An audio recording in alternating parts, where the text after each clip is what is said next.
Hey everyone, Necrovari is back with another episode of Lore from the RealMyst series. This is kind of the one-off videos. If you've seen them before, we've gone through the Stone Ship Age book and the Mechanical Age book, and since we just went through the Channelwood Age, we are going to go ahead and read through that book now. Now, in the upcoming videos, I believe I might actually read the books before I go to the Age, because there are some things that I'm missing. And I've looked through actually all these books here as well, and there's a couple of secrets here that I did not know, so look for those videos in the future. But as of right now, we are going to read through the Channelwood Age, which I believe is right here. Please enjoy. I have called this age Channelwood, and it is a very different world. Though it is exactly how I imagined it, it is still amazing to see it with my own eyes. Water covers this age as far as I can see, except for a small rocky island. Elsewhere, there are only trees, which grow directly out of the water. A myriad of thin wooden passages are built just above the water, and disappear into the forest. I assume they were built some time ago, for they appeared aged. I am eager to discover more about this land and its people, but I have arrived here late, and I must rest. I have awakened this morning by strange noises coming from a pathway adjacent to the one on which I had slept. I saw a group of monkey-like people heading in my direction. They had not seen me yet. I did not feel threatened by their presence. Their response to me was one that I would have never expected. After staring at me for a short time, they fell to their knees and began what appeared to be some sort of ceremonial worship. I tried to speak to them, but they did not understand my language. Instead, they indicated through enthusiastic hand motions that I was to follow them. As we walked, I began to notice that the waters below us were changing colors. Slowly, subtly, they would change from deep blue to muddy orange, then from muddy orange to beautifully clear. I was so intrigued by the water I hardly noticed that we had arrived at a ladder. Climbing the ladder led us to their village, which is about 10 meters above the water and can only be reached by rope ladders that stretch from the lower paths to the village level approximately halfway up the grand trees. It is very interesting watching these people carry out their daily tasks. Even after watching them for hours, I did not understand exactly what they were doing. At sunset, they motioned for me to follow them. I followed the creatures to the doorway of an enormous hut.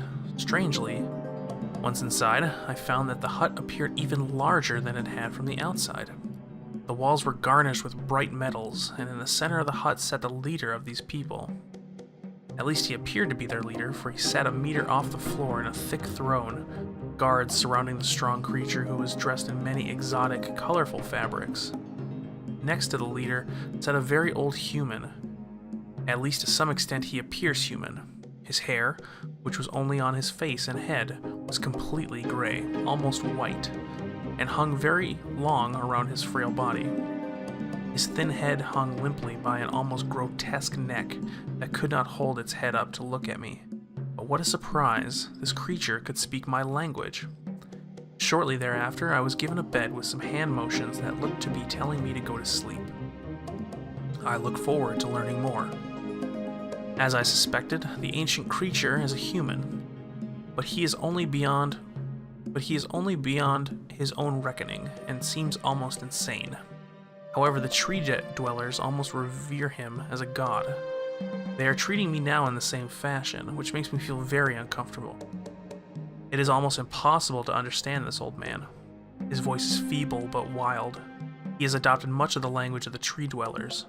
He himself told me he had not spoken our own tongue in ages. He attempted to explain me the history of this place. The following is my best translation of what he has told me. Many years ago, the humans and tree dwellers lived together in this place, which was then a vast island. They interacted very little. Humans dwelt on the ground, and the tree dwellers lived high above the humans. Occasionally, the island was disturbed by mysterious rumblings which happened randomly, some sort of tectonic or volcanic action, I suspect. The sometimes slight, sometimes heavy tremors would only last a short time, then they would stop, allowing everything to return to normal. One day, things changed. The rumbling began and grew quickly to unprecedented levels. Soon, it became apparent that the entire island was sinking slowly into the ocean around them. Many of the humans died that day, but not before sacrificing themselves in order to stop the sinking of the island. The humans who lived through this catastrophe moved into the trees, where they gradually died out. Maybe because they were unequipped for such an environment, but I am not sure. This is the story the old man communicated to me, although many details are very unclear in my mind.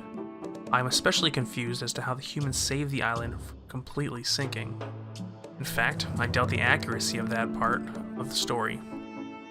The island must have stopped on its own, yet the old man believes in the truth of the story as if he had been there, and the tree dwellers worship him, and apparently all humans, as if they, were humans or heroes or gods.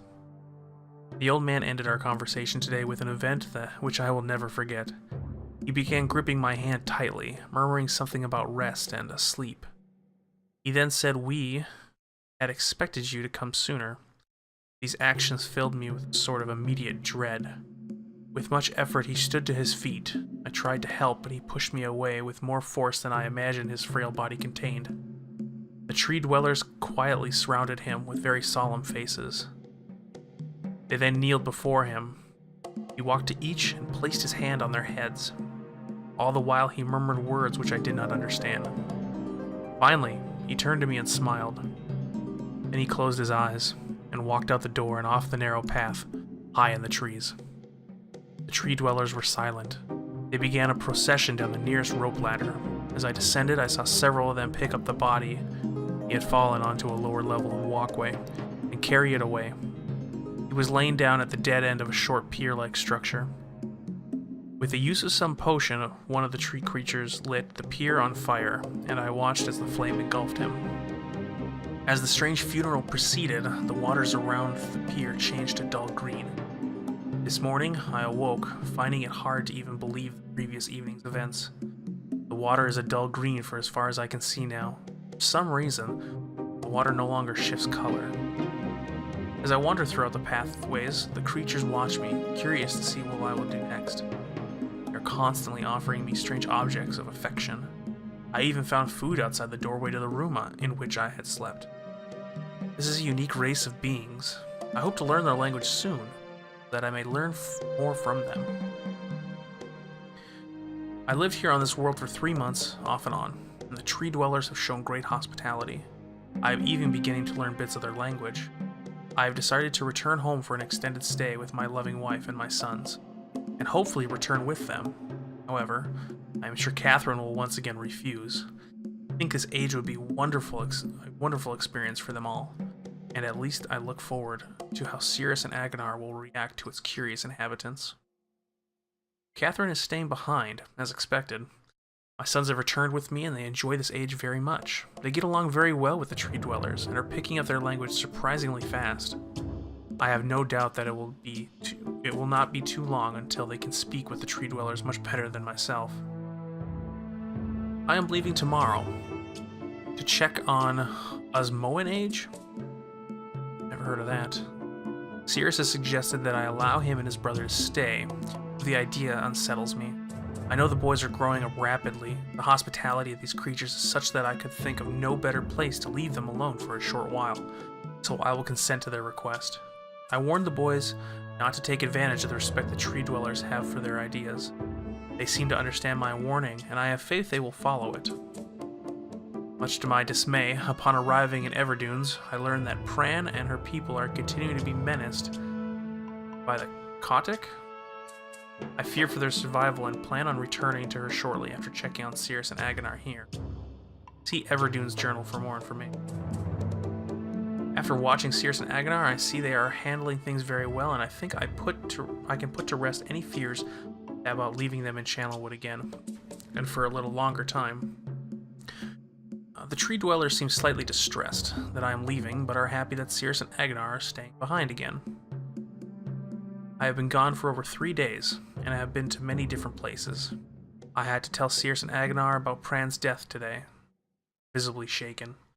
Although they only remembered her from their childhood, Catherine had suggested that it would be wise for Cirrus and Aganar to leave Channelwood for a while, and I have to agree. They will be returning with me when I leave again. I have told my sons that they will be returning with me in 2 days. They spent the entire night telling me of an adventure they experienced in my absence, and it was rather remarkable. It seems they constructed a boat with the creatures and traveled some ways out into the surrounding waters. I enjoy hearing them talk excitedly of their adventures, and I'm reminded of my own adventure as a child. I finally understand why the tree dwellers have been giving me their many inks and insisting I write with them. Looking through some of my past entries, I see now that the inks have changed from black. I thought they were to various colors. I have shown some of the creatures my journal, and they laughed and howled. I did not know they had such a sense of humor.